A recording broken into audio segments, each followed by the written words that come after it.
An Air India flight turns back after passengers clog nearly all the toilets. An embalmer cut off a dead man's penis after learning he was a registered sex offender. And an alarming number of people are mistaking nail glue for eye drops these days. These are the weird stories for. What day is it? What day is it? An Air India flight had to turn around after passengers clogged nearly all of the toilets. How Air India of them clogging all of the toilets? Turning it into the brown bomber. Air India is urging travelers to use lavatories only for purposes they are meant for. This was after a flight to Delhi returned to Chicago due to 8 of its 12 toilets becoming clogged. Like 8 of 12? That's unbelievable. I assume this was done intentionally, clogging 8 of 12 toilets. It sounds like you'd have to try to clog 8 of 12 toilets. I assume this is part of a hijacking of the plane. Let's keep reading and find out what the terrorists' negotiations were. We would like $10 million or we are going to clog the remaining 4 toilets. Okay, it says Air India was about 2 hours into its flight from Chicago to Delhi when the decision was made to return to Chicago as a result of the 8 clogged toilets. By this time, the aircraft was overflying the Atlantic, leaving points in Europe as potential cities to divert to. However, due to restrictions on night operations at most of the European airports, it was actually decided in the end, because of the toilet clogging situation, to divert the flight back to Chicago. Now, once the plane landed back in Chicago, workers discovered the toilets were clogged by various items, including plastic bags, rags, blankets, and clothing items. Excuse me? Guys, this is a Boeing 747, not the Ganges River. You can't just discard your trash. And you wonder why we have stupid signs in restrooms. Please don't flush blankets and pillows. Where could that have come from? A bunch of Neanderthals is where it came from. No doubt we're going to have some warnings added on top of the flight crew instruction pre-flight where they show you how to work a seatbelt in case you're a moron. Now they're going to have to tell you, hey, also, please don't flush your pants and your sneakers down the toilets. They're not made for that. And then we're all going to wonder, why would they tell us that? Because some people aren't civilized out there in the world, apparently. That's why they have to tell us that. Now, apparently this incident stirred a very lively debate on social media, with many Indians weighing in on aeroplane bathroom etiquette. An Air India spokesperson chimed in with a statement that said the airline wishes to, quote, urge passengers to use lavatories only for purposes they're meant for. Yeah, you should reiterate to the people that use your flight that this is not a place to throw trash because it's not the ground. The Air India spokesperson said the Chicago flight was only the latest in a series of toilet clogging incidents on their carrier's Boeing 777s. They said employees previously addressed toilet clogs caused by diapers, innerwear. What is innerwear? Is that like, is that what they call underwear? Innerwear? They also say blankets, once again. People throwing blankets away? Among other waste.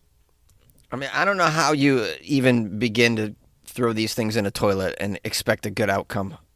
I see people put paper towels in a toilet. I'm like, nah, I would never even do paper towels in a toilet. Don't other people have this innate fear of clogging a toilet? It's like a fear of like social failure and embarrassment. I just have this fear. I'm going to clog someone's toilet somewhere. In public, a plane, a restaurant bathroom, you're at a house party. Oh, there's such a fear of being the person that clogs the toilet that I would never even consider throwing anything but the minimal amount of toilet paper that I can accept.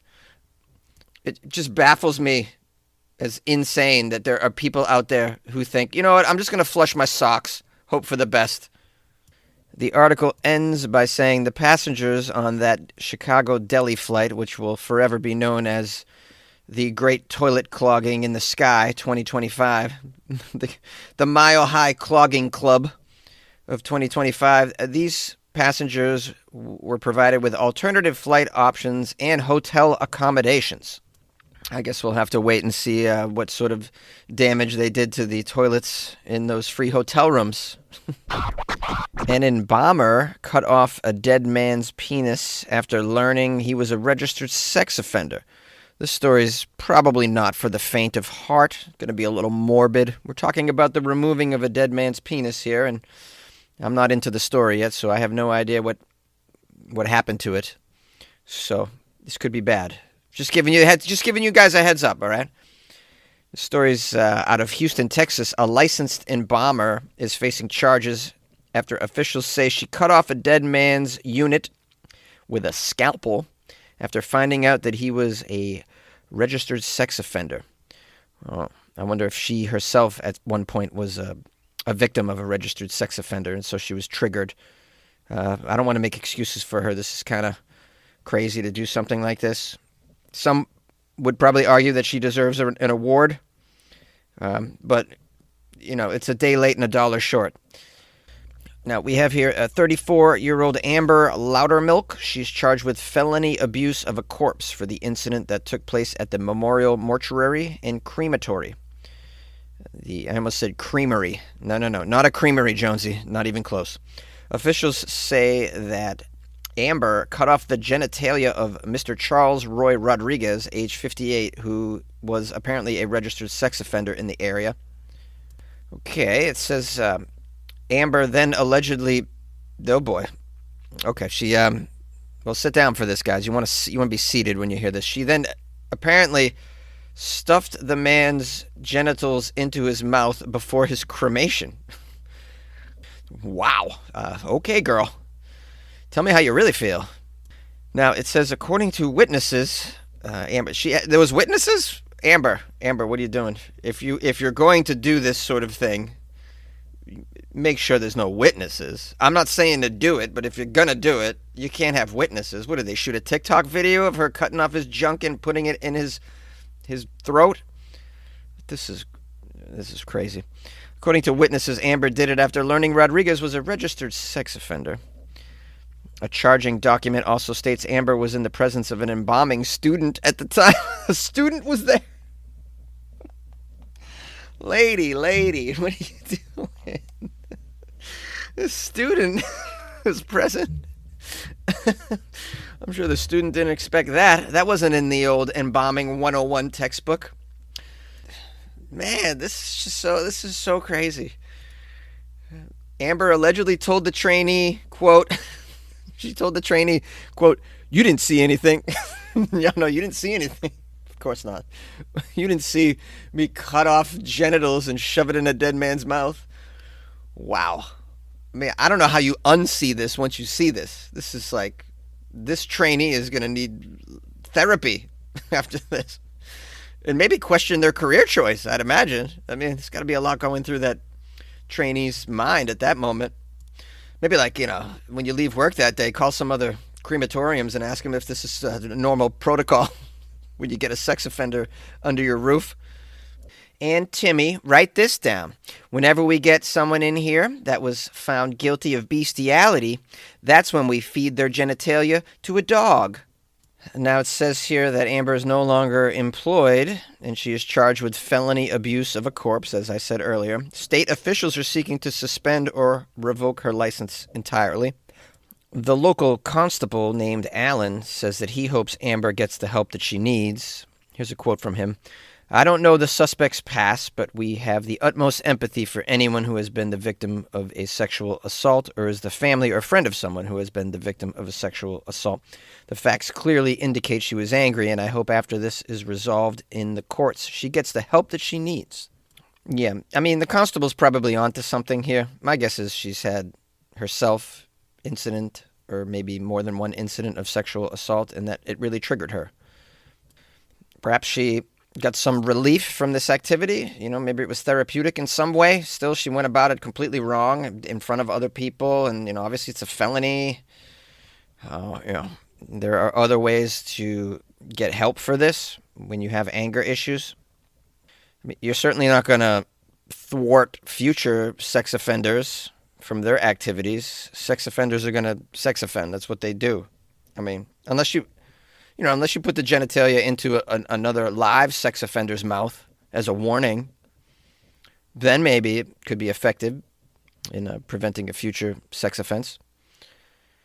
Obviously, I'm just grabbing at straws here, just clawing in the dark, trying to understand human behavior, and it's near impossible. If fashion is your thing, eBay is it. eBay's where I find all my favorites, from handbags to iconic streetwear, all authenticated. For real. This time, a little Supreme, some Gucci. I even have that vintage Prada on my watch list. That's why eBay's my go-to for all my go-tos. Yeah, eBay. The place for new, pre-loved, vintage, and rare fashion. eBay. Things people love. An alarming number of people are mistaking nail glue for eye drops. Also, an alarming number of people simply cannot read, it would seem. Doctors are warning people about a painful mix-up, mistaking your eyelash or nail glue for eye drops. All right, there must be some stats coming out of hospitals these days that people are being admitted because they're gluing their eyeballs shut. I assume that's where this story is coming from. Healthcare workers say they are seeing more and more patients who have made this major mistake, putting nail glue into your eyes. While it typically doesn't cause permanent damage, it can be painful and require medical attention. And it can be very serious if you do it while you're driving, I'd imagine. A TikTok video, Ticka-ticka-tembo, no sa-rembo, TikTok video from one woman who made the mistake went viral with more than 6 million views. Don't you love it when you just share your stupidity and it goes viral? Is that what people really want? I just did something stupid. Now a chance to go viral. This lady said she was half asleep and needed to put her antibiotic eye drops in, but she accidentally grabbed Kiss nail glue. Kiss nail glue. Never heard of it. I wonder if the band Kiss came out with this nail glue. Glue it up! Glue it up! Glue it up! I wanna glue my eyes all night so I can't see a thing. Okay, back to the TikTok, talented TikTok star who deserves all the followers she gets. The woman posted the video from her hospital bed showing a tube rinsing out her eye. Sounds expensive. We got a doctor named Richard, I'll call him Dick. Dr. Dick from the University of Colorado Health said the mistake is relatively common, and he said the glue dries in a matter of seconds. He says, yeah, it's very common. It does seem to come in waves at times. It's amazing how many products look similar, and we can end up with putting them in the eye by accident. Yeah, Doc, you forgot to say, people are just straight up dumb and can't read, and apparently can't smell, because glue smells a lot different. It's quite strong.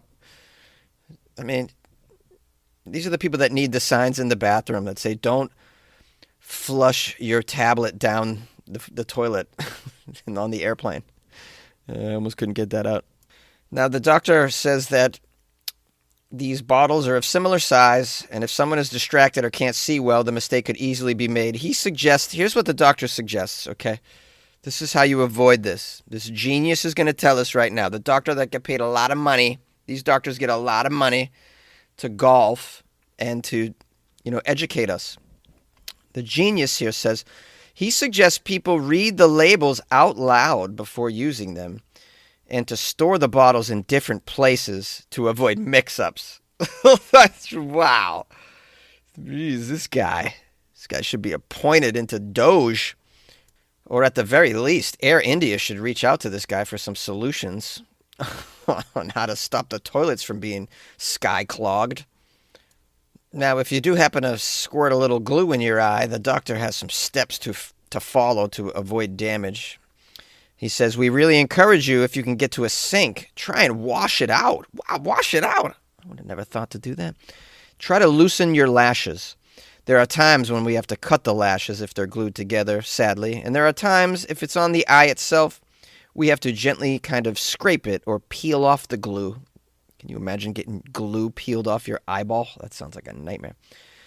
Doctor says, so it's rare to cause extreme permanent damage, but it can be very uncomfortable for the first couple of days.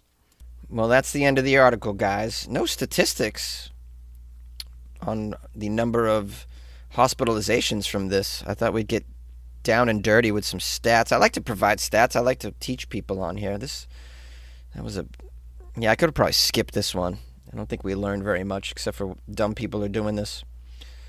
I once was hanging out with a dumb friend of mine, and instead of putting eye drops in his eye, he put Sweet Breath. You guys familiar with Sweet Breath? It's like it's very, very high alcohol content breath freshener drops. And he was driving, and I was the passenger, and all of a sudden he just starts swerving on a bridge that we were at, like grabbed the wheel. He was screaming in pain, because imagine how painful that must be. A drop of Sweet Breath right in your right in your eyeball. Ooh, that minty fresh eyeball you now have. Anyways, I don't know. I thought I'd share an anecdote to make this a little more entertaining. I'll share one other detail about that story, and it was the car that he drove. I'll never forget it. It was a very old red Toyota Supra, and he was very proud of his Toyota Supra. Your data is like gold to hackers. They're selling your passwords, bank details, and private messages. McAfee helps stop them. Secure VPN keeps your online activity private. AI-powered text scam detector spots phishing attempts instantly. And with award-winning antivirus, you get top-tier hacker protection. Plus, you'll get up to $2 million in identity theft coverage, all for just $39.99 for your first year. Visit McAfee.com. Cancel anytime. Terms apply. I was made for gluing you, baby. You were made for gluing me. I was made for going blind, baby. You were made for loving me. We got some Kiss fans out there? I've always wanted to see Kiss live. It looks like a fun time, if you don't take it too seriously, right? Maybe one day. I want to see some pyrotechnics and, like, platform boots. Pretty cool. I want to see Gene Simmons' long tongue. I want to see all of that. Oh, all right. I'm highly caffeinated per usual, so thank you for that. Appreciate it. I will be very caffeinated tomorrow for the special episode known as Florida Friday. If you've never listened to Weird AF News before, just a heads up, on Friday I only do weird news from Florida. It's very special. And it seems to be the most popular episode of the week. If you come across any Florida news from this week, please don't hesitate to send to your buddy Jonesy. It's very helpful. My email is funnyjones@gmail.com, and my Instagram is @funnyjones. Just put the links to the stories in there. And the more alligators, the better, I think. Anyways, if you want to support the show, you can do so by going to weirdafnews.com. That's a place where you can make some donations and join the Patreon. That's another thing that you can do over there. Pretty cool. It's a good way to support the show. And, yeah, that's about it. So I'll leave you with this. Good luck with your life, man.